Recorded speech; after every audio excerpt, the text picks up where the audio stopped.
They say you never truly escape your past, no matter how many borders you cross or names you change.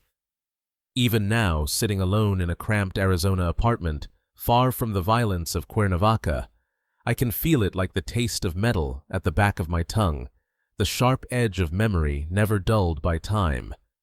I live in a world of routine: wake before sunrise, pack boxes in a refrigerated warehouse, drink cheap coffee, and return to 4 silent walls. But some nights, the quiet hum of the air conditioner is drowned out by echoes from another life, a life I was never supposed to survive. The story they tell about Arturo Beltrán Leyva is the kind you see splashed across news headlines and whispered in the Narco corridors, ruthless, flamboyant, a king with a crown of blood and gold. They call him the mastermind, the final word in terror and authority, the man who ruled an empire with his bare hands. But that's the first and greatest lie. I know, because I was there in the halls where shadows weighed more than bullets, where a glance could kill and silence was more valuable than gold. My name, for whatever it's worth, is Javier Rojas. But most who remember me, if anyone does, knew me as El Silencioso. I was never a sicario, never one of the trigger pullers. My weapon was observation, my shield invisibility. I did not climb the ladder of power with blood, but with secrets. I became useful not because I was loyal to a man, but because I could blend into the scenery, the wallpaper, in a room where every secret was a loaded gun. People assume the heart of power in the cartel beat in the roar of armored convoys, in the staccato of gunfire, in the public rage of men like Arturo. But power, real power, was quiet. It moved in the space between words, in the lingering silence after a decision was made. I felt it long before I understood it, a chill presence that needed no threat to command obedience. It lived not in the gold-plated rifles or gaudy celebrations, but in a single room in a mansion on a hill, surrounded by the scent of bougainvillea and the faint constant odor of fear. It was there during a storm of rage that sent even the most hardened sicarios scurrying for cover that I saw the truth with my own eyes. Arturo, the beast of legend, the so-called king, stood at the threshold of his private study, fists clenched and veins throbbing with fury. I was waiting in the hallway, clutching a folder of reports, my body tense with the instinct to survive. I expected an eruption, a volcanic blast that would send tremors through the house. Instead, as Arturo entered the room and the door drifted half open, I watched his entire posture shift. Shoulders slumped, his voice, a thunder moments before, became a low, nervous murmur. And sitting behind a desk, not with gossip magazines, but with maps and ledgers, was Isabela y Fuentes, his wife. He asked her, barely above a whisper, "Do you think it's the right move, mi amor?" There was no bravado in his tone, no hint of command, just a subordinate awaiting instructions from the true architect of the empire. In that moment, the illusion shattered. The king was nothing more than the noisiest pawn on a board controlled by invisible hands. I have lived in the shadow of that secret ever since. And if you're listening to this, it's because the myth needs to die. You think you know who the real boss is. You're wrong. Let me tell you what I saw, because in the world I come from, seeing the truth can be a death sentence. I was born in Guerrero, in a village most people only know as a dot on a map, a place where hope was a rumor passed around like an old photograph, faded, fragile, easy to lose. My father was a grocer, proud of his calloused hands and the tiny store he built stone by stone over 30 years. My mother ran the house with quiet strength, stitching together meals from little and raising my sister and me with a fierce kind of tenderness. We were never rich, but there was dignity in the daily struggle, a sense of belonging even in poverty. That dignity didn't survive the arrival of the Beltrán Leyva men. They came not as conquerors, but as creditors, squeezing our town dry with protection fees that doubled each month. At first we tried to reason, then to hide. Both strategies failed. I watched my father lose sleep, then his savings, then finally the spark in his eyes. I'll never forget the day 2 men in crisp shirts and snakeskin boots stood at our door demanding payment my father didn't have. Their smiles were polite, their words gentle, but the threat behind them was as cold as steel. That night, I saw my mother weep for the first time, her face turned to the wall so we wouldn't see her shame. We lost everything in slow motion. First, the store shelves emptied, customers afraid to be seen with us. Then, the last of our livestock disappeared, a payment in kind. Friends stopped visiting. The house filled with silence and hunger. I tried to help, odd jobs, borrowed pesos, but the debt was too deep and the noose kept tightening.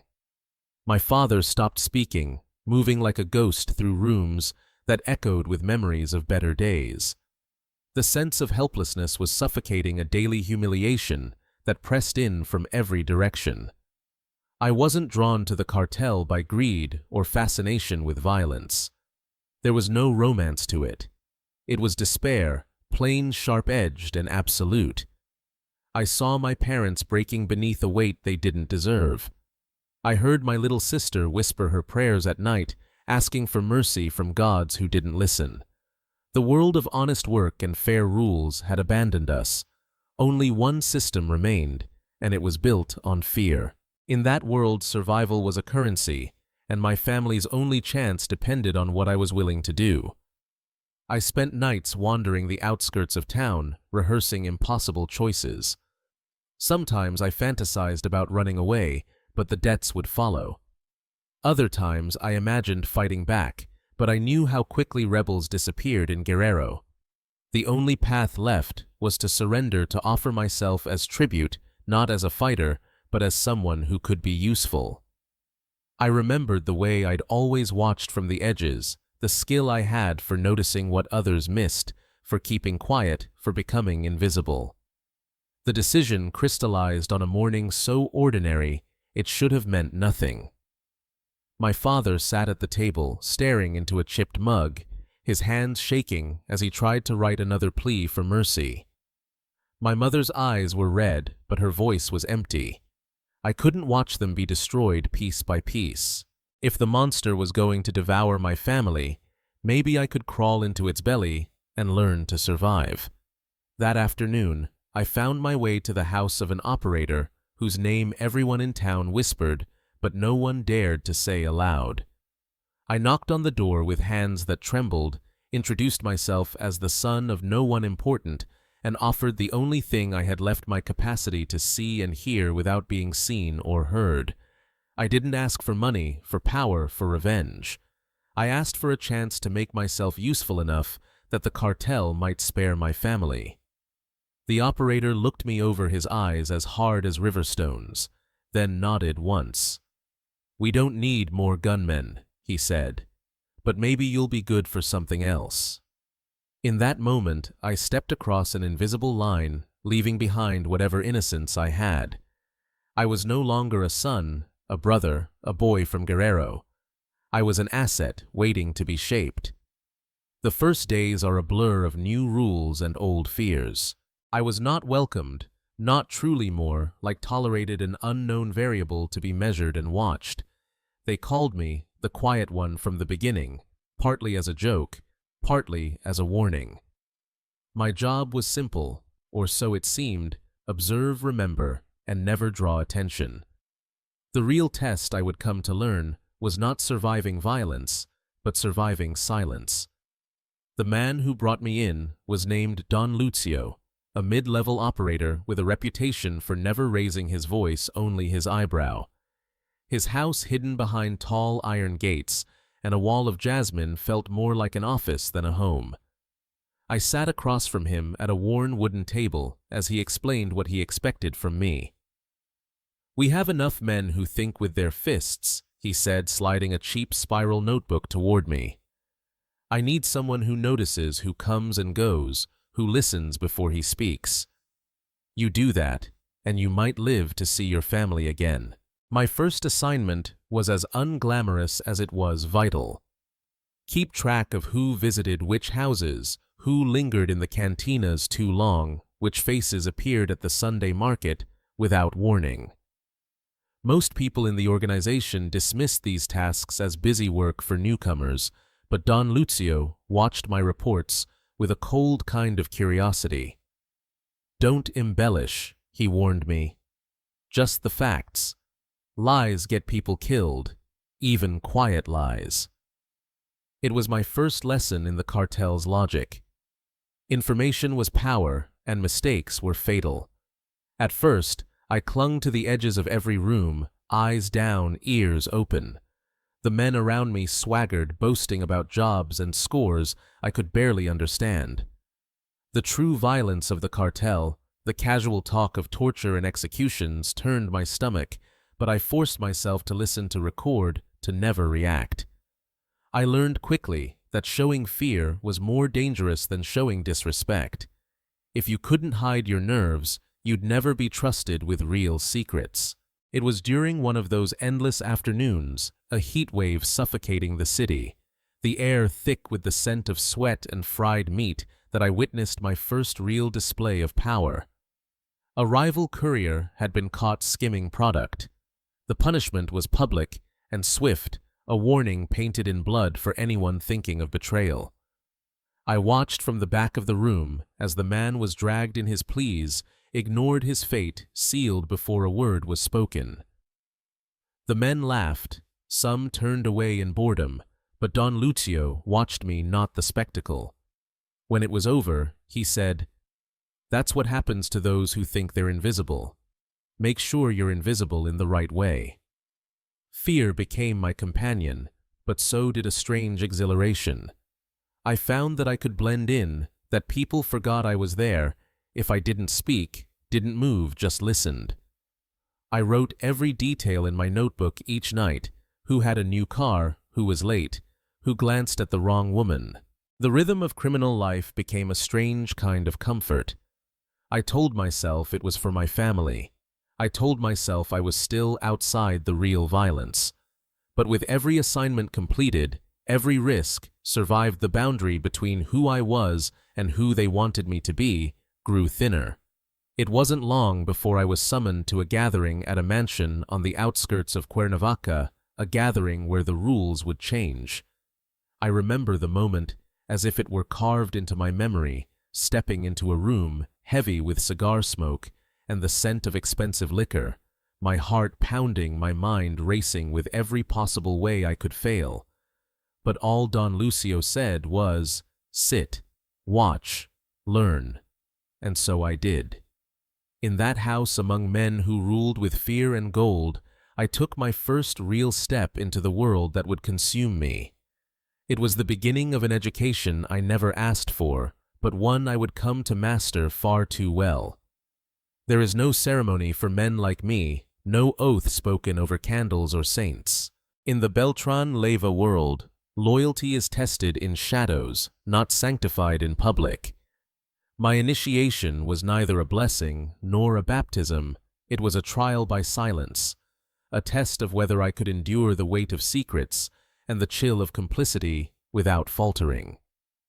After weeks of quietly gathering intelligence, I was summoned again, this time not to Don Lucio's modest home, but to the main residence, the fortress perched on a hill overlooking Cuernavaca. The journey there felt like a slow approach to execution. 2 men drove me in an armored SUV, their faces hidden behind sunglasses, their words few and clipped. I sat in the back, hands folded over the notebook that had become my passport and my prison. Inside, the house pulsed with an unnatural calm. Everything was immaculate marble floors, shining under crystal chandeliers, guards stationed at every door, their eyes flat and unreadable. In the dining room, a dozen men sat at a long table, lieutenants, accountants, enforcers, each with their own orbit of fear and respect. At the head, in a tailored suit and with the indifference of a man bored by power, sat Arturo himself. I kept my gaze low, feeling the scrutiny of 100 unspoken judgments. Don Lucio spoke for me. This is the one I told you about. He listens, he learns. He doesn't ask questions. Arturo barely looked up. He simply gestured for me to approach, and I handed him my reports.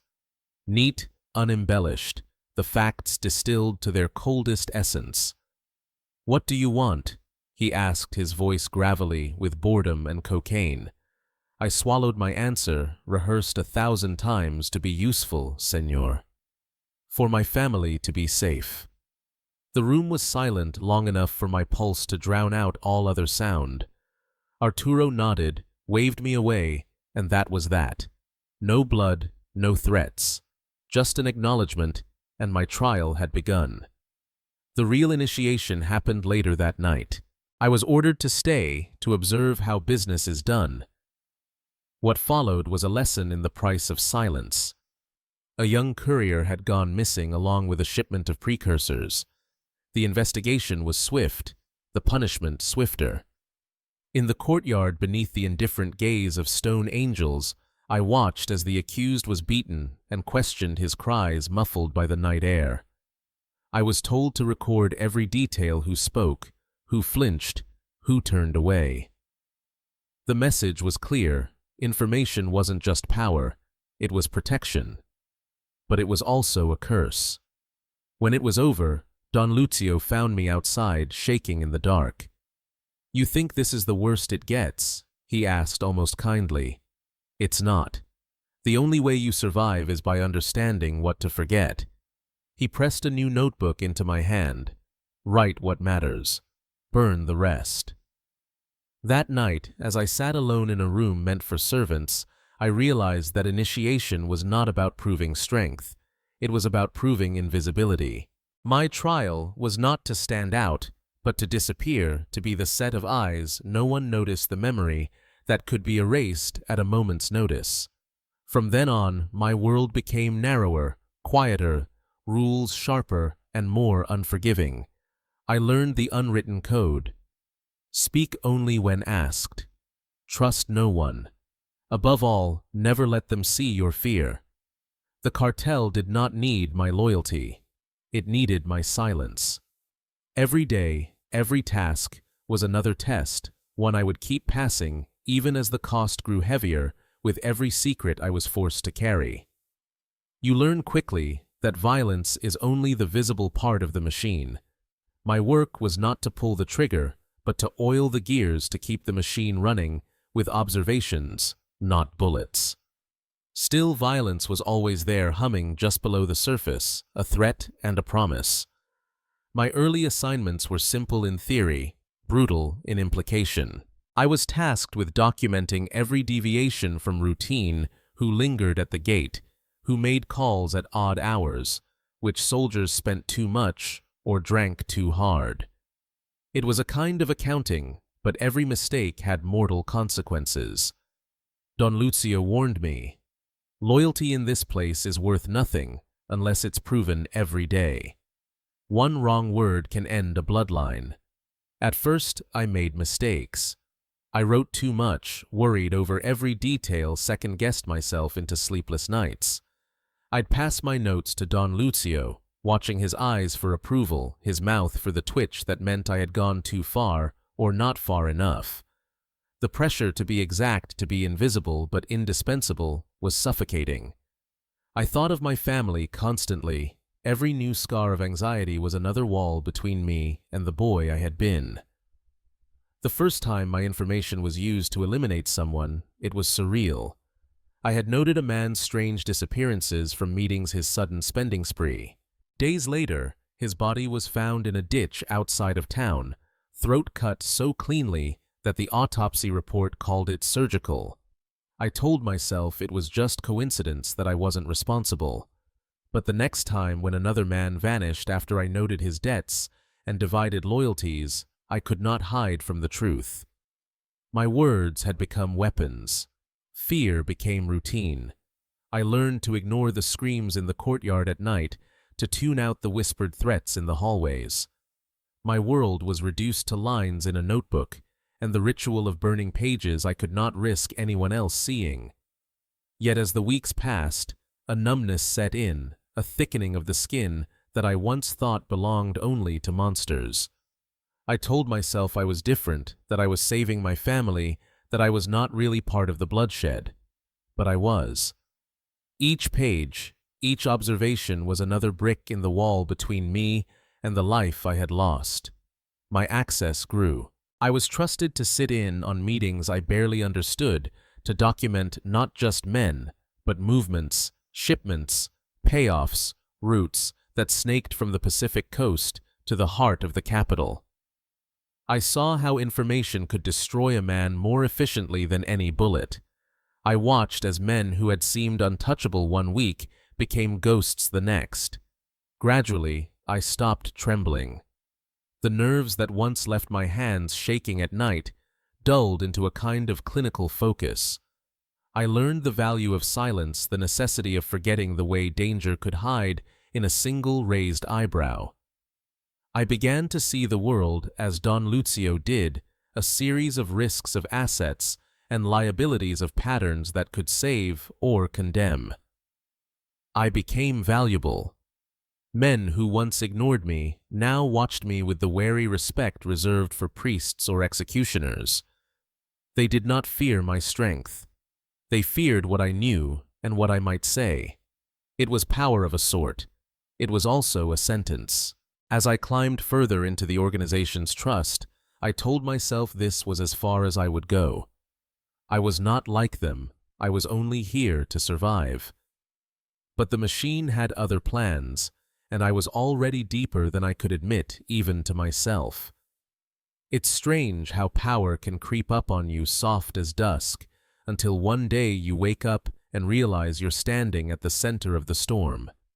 I was still invisible to most, just the quiet man with the notebook and the watchful eyes. But in a world built on secrets, invisibility was the surest way to climb. And as my reputation for accuracy and discretion spread, doors began to open, doors I would have been wise to avoid. It was Isabella who first saw what the others missed. She was everything the narco wives in the corridors pretended to be: beautiful, untouchable, a presence both refined and remote. But she was also something no song ever captured: a strategist, a mind cold and surgical, the eye of the hurricane that circled the entire organization. While Arturo raged in public, she ruled in private, shaping the future of the empire from behind closed doors. I remember the moment it changed. I'd been called to deliver a weekly intelligence report. Instead of the usual audience with Don Lucio or a minor lieutenant, I was escorted upstairs to the study, the very heart of the mansion. Isabella sat behind a desk cluttered not with jewelry or gossip magazines, but with maps, coded ledgers, and dossiers thicker than a priest's Bible. She didn't look up right away. When she finally did, her gaze was as direct as a blade.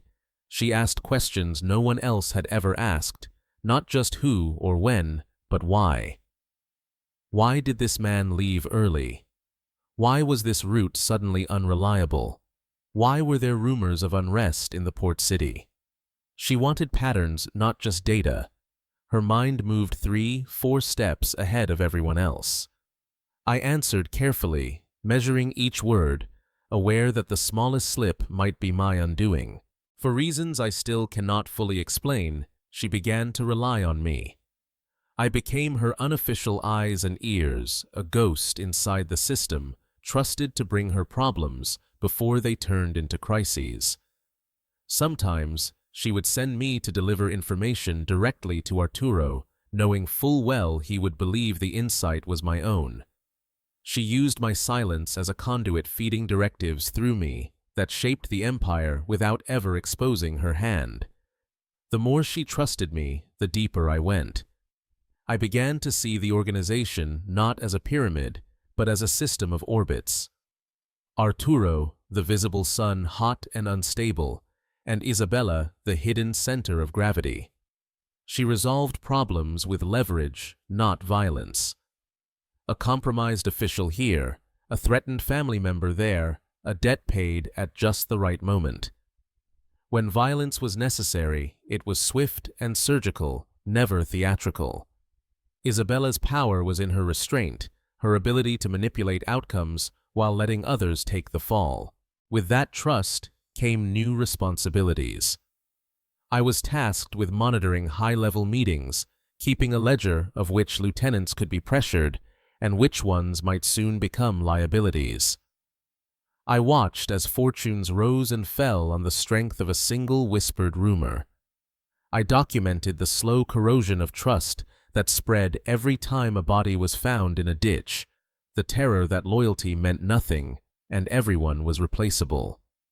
I saw what happened to those who failed, not because they were weak, but because they were no longer useful.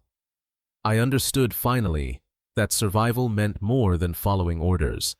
It meant anticipating danger before it arrived and knowing when to disappear. I became indispensable not through loyalty, but through utility. But even as my access grew, so did my fear. I knew too much. And in Isabella's world, that was both a blessing and a curse. The higher I rose, the clearer it became. The cartel was not ruled by the loudest man, but by the quietest woman. And she was watching me more closely than anyone else. Inside the cartel was a world within worlds, layered, suffocating, dazzling, and brutal all at once. On the surface, we lived in opulence, white tablecloth dinners, champagne that never seemed to run dry, parties where politicians, celebrities, and traffickers mingled beneath crystal chandeliers. Laughter echoed through the courtyards at night.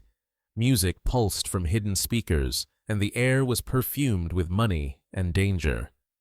It was a theater of power, staged for outsiders and insiders alike.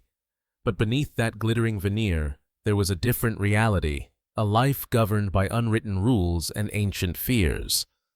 Silence was the first law. Speak only when spoken to, and never about the things that mattered most. Betrayal, even by omission, was punished swiftly. Trust was a currency no one could afford to spend. Every relationship, every look, every whispered joke was laced with suspicion. I moved through this world as both witness and participant. I saw the toll that constant vigilance took on even the most hardened men. Paranoia flourished in the cracks of luxury, lieutenants slept with pistols under their pillows, wives swapped coded rumors in the powder rooms, and children learned early how to tell when a car was following them. The threat of violence was everywhere, but so too was the threat of sudden exile, the fate reserved for those who became passive, a word used with equal parts pity and contempt. Passivity was the slow death, the fading away of those who had outlived their usefulness. The most dangerous currency was information. Isabella wielded it like a scalpel, slicing away at potential threats before they could become real. Sometimes I would see her in the garden after midnight, speaking quietly to a visiting banker or a local mayor, always in places where no microphones could reach. These meetings were never recorded, never acknowledged. But the effects were felt within days, a raid averted, an official silenced a competitor's fortune, evaporating overnight. Loyalty, too, was transactional. Men swore fealty to Arturo's face, but behind closed doors, their loyalties shifted with the winds of fortune. The few who truly believed in something, family honor, some tattered sense of justice, were either broken or forced to bend. I lost friends to these tides. Men who had shielded me in my early days now vanished, driven into hiding, or buried in unmarked graves. Each loss was a reminder that in this place, you survived by adapting, by becoming colder, by learning to let go before you were forced to let go. Yet there was camaraderie of a sort, a brotherhood built on mutual fear. I shared drinks with men whose stories could have filled libraries of blood and regret. We laughed, told lies, played cards deep into the night. Sometimes, in rare moments of weakness, someone would speak of home, of mothers, and lost sons, of dreams that survived just beneath the surface. These confessions, always whispered, never lingered long. By sunrise, masks were back in place, and any trace of softness was erased. My own relationship with Isabella deepened, but never with comfort. She entrusted me with secrets, used me as her conduit to the inner workings of the organization, but I never mistook it for friendship. I was her instrument, her asset, a tool she kept sharp and close, but always at arm's length. Sometimes I wondered if she saw anything of herself in me, or if I was simply another thread in her web to be cut if I ever stopped serving her purpose. Living in that world demanded constant performance. The greatest fear was not death, but irrelevance. The only certainty was that sooner or later everyone would be tested, and almost everyone would fail. I told myself I could survive by staying silent, by doing what I was told, by never wanting more. But in a place where information was power, and power was life, I was already entangled in currents far stronger than my will. It took me years to see the organization for what it truly was, not a pyramid with Arturo at the top, but a solar system with two suns, one seen and one always in shadow. Arturo, with his rage and spectacle, was the center of attention, the actor everyone watched, the threat everyone feared. But Isabella was the gravitational force holding everything together. Architect designing futures, while her husband lived only for the next battle. My role in this system evolved without me realizing. Isabella began using me not just as a messenger or observer, but as a collector of leverage. Find out what makes them bend, she would say, and I would, tracking not just enemies, but allies, addictions, debts, affairs, ambitions. I became fluent in the language of compromise, learning how a quiet word or a single photograph could move more money, more drugs, more power than any gun. The most startling lesson came during the Morales affair. The organization had been threatened by a prosecutor too stubborn for his own good. Arturo's answer was violence: kidnap the man, destroy his family, leave a message for the world. Isabella's answer was different. She found the prosecutor's wife, uncovered her secret debts, and used that weakness to neutralize him without ever raising her voice or firing a bullet. She explained the plan to me in the study, her voice calm as she outlined each step. Violence, she said, is for the desperate and the stupid. We are neither. It was the first time I truly understood the scale of her reach. She didn't just command sicarios or bribe politicians. She controlled a web of lawyers, bankers, judges, many of whom never realized whose game they were playing. Her methods were surgical: resolve problems before they exploded, keep the army quiet with rewards, cut out cancer before it could spread. And all the while, let Arturo play the part of the beast, absorbing every headline, every bullet meant for the real brain behind the throne. My own usefulness became my cage.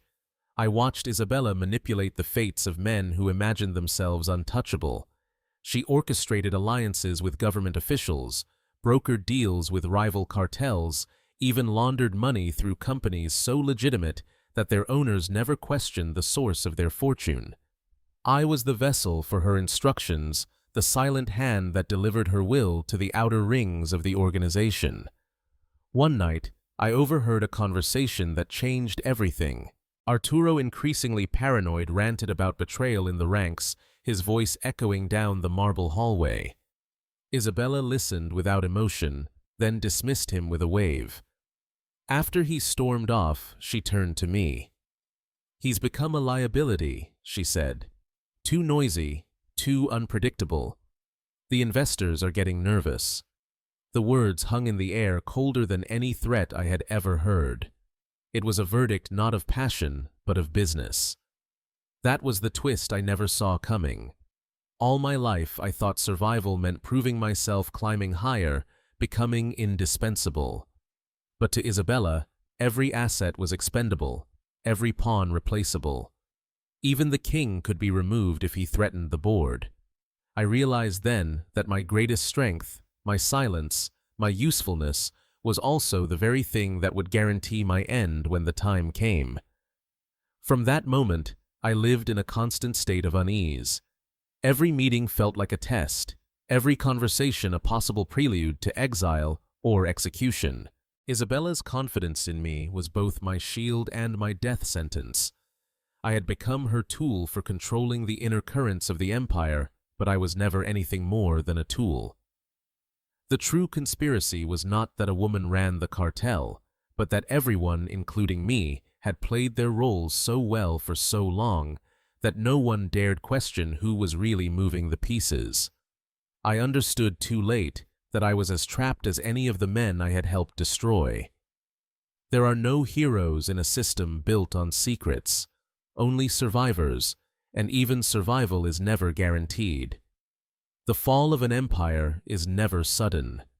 It is a sickness spreading quietly, hollowing out the bones before the body ever stumbles. By the end of 2009, paranoia had poisoned everything inside the Beltrán Leyva organization. The laughter at our parties grew brittle, meetings filled with tense silences. Arturo, once the boisterous king, became a haunted man, jumping at shadows, seeing betrayal in every corner. Cocaine fueled his suspicions, but it was fear that truly devoured him. The day Mateo disappeared was the day I stopped believing anyone was safe. Mateo had been with the organization longer than most meticulous loyal, the kind of man who believed in doing the job right, not in the spectacle of violence. His only mistake was a 12-hour delay on a shipment. A mechanical failure any other year would have warranted nothing but a reprimand. But this year, nothing was forgiven. Arturo called an emergency meeting, his eyes bloodshot, his hands shaking. I sat in the corner, notebook in hand, heart pounding as Mateo tried to explain. There was no reasoning with madness. The verdict was sealed before he even spoke. Guards dragged him away. No one said a word. The silence that followed was heavier than any scream. I left the meeting shaken, a cold sweat crawling down my spine. That night, I found Isabella in her study. I didn't speak of my fear, only reported the facts our best logistics chief executed for a flat tire. She listened, impassive, her fingers steepled beneath her chin. "Arturo is a risk to the business," she said, voice barely above a whisper. "He's too noisy. Investors are worried." She didn't say it was over for him, but I heard the finality in her tone. If she could discard her own husband, what did that mean for me? Everything moved faster after that. Arturo's inner circle collapsed into suspicion and panic. Friends turned on each other. Old alliances shattered overnight. Men I'd known for years disappeared without warning. Each day, I wondered if I'd be next. The line between asset and liability blurred until every conversation felt like a trial, every silence an accusation. It was in this chaos that I realized my time was running out. I had spent years collecting secrets, but secrets are only valuable until someone decides they are too dangerous. My usefulness was wearing thin. If I stayed, I would die. If I ran, I might survive a little longer, but only if I could disappear completely. I began to plan my escape with the same caution I'd used to survive all these years. I siphoned small amounts of money from side channels, hiding cash in a battered suitcase beneath the floorboards of a safe house. I reached out to an old acquaintance, a coyote who specialized not in moving drugs, but in erasing lives and inventing new ones. Every step was a risk. Every phone call, every meeting was another chance to be caught. I slept little, ate less, and trusted no one. Then came the day the news broke: Arturo Beltrán Leyva. The great Barbas, gunned down by the Marines in a luxury apartment complex. The king was dead, and the purge began. Isabella moved swiftly, quietly erasing anyone who knew too much, anyone who had seen the way the organization truly worked. I knew I was on that list. I had maybe a day before her men found me. On my final night in Mexico, I became the ghost I'd always pretended to be. I slipped out through back alleys disguised as a laborer, carrying nothing but a change of clothes, a few $1,000s, and a forged passport. The journey north was brutal buses, safe houses, desert nights, spent listening for footsteps that never came. Each mile was another layer of my old life stripped away, another friend, another memory lost to necessity. When I finally crossed the border, every muscle in my body ached with relief and fear. I wasn't free. I was just somewhere new, waiting for the past to catch up. Crossing the border felt less like escape and more like stepping into a different kind of prison. In Arizona, I became Ricardo Mendez, a nobody with rough hands and a fabricated history. My days were measured in shifts at a vegetable packing warehouse, my nights in restless sleep and the illusion of safety. For a while, the routine became a balm. I convinced myself that distance was protection, that Isabella had larger problems to solve than an old intelligence asset living in obscurity. But the past, I learned, is never content to be left behind. I lived in constant vigilance, waiting for a car to idle too long outside my apartment, for a stranger to knock at the door with a familiar look in his eyes.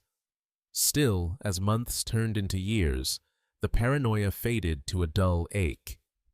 I saved what little I could called home with carefully coded messages, tried to believe that I had been granted a second life. Then, one afternoon, a quiet knock shattered the spell. The man who entered was immaculate suit, pressed shoes, shining hair, carefully combed, utterly out of place among the desert dust and poverty.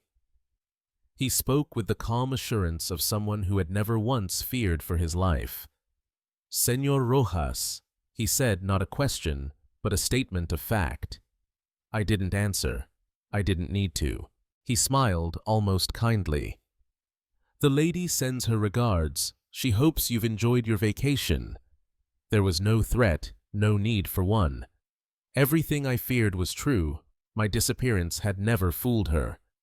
My escape had been an intermission, nothing more.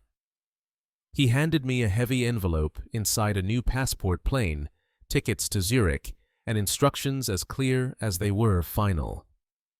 "The business has changed," he explained. "It's gone global. It requires minds like yours." I understood then that freedom for someone like me was a fiction, a reward granted only long enough to remind you what you're missing. I flew to Europe the next day, not as a fugitive, but as a promoted ghost. Isabella's reach extended farther than I'd ever imagined. She did not need to threaten me because I already belonged to her. My talents, my silence, my history, they were all assets to be redeployed, never released. This is my confession, my warning, and my epitaph. I was never a king, never a hero, never even truly alive inside the machinery of power. I was a shadow kept alive by other shadows, useful only as long as I could disappear and reappear at her command. I learned that the true rulers of our world are not the loudest, not the ones whose names fill headlines or whose deaths spark headlines. The real bosses are those you never see, the ones who trade bullets for secrets, fear for dependency, violence for leverage. If you listen to this and think you understand how power works, think again. The world is built on stories like mine, lives bought and sold by those who never need to show their faces. Arturo was the noise, the mask, the spectacle. Isabella was the architect, the CEO, the queen who moved pawns and kings alike. And in the end, I am only what she allowed me to be, a ghost, bound forever to a secret that can never truly die. So beware the myth of the cartel king. The real boss is the one you never see coming, the one who makes sure you never escape, not even in your dreams.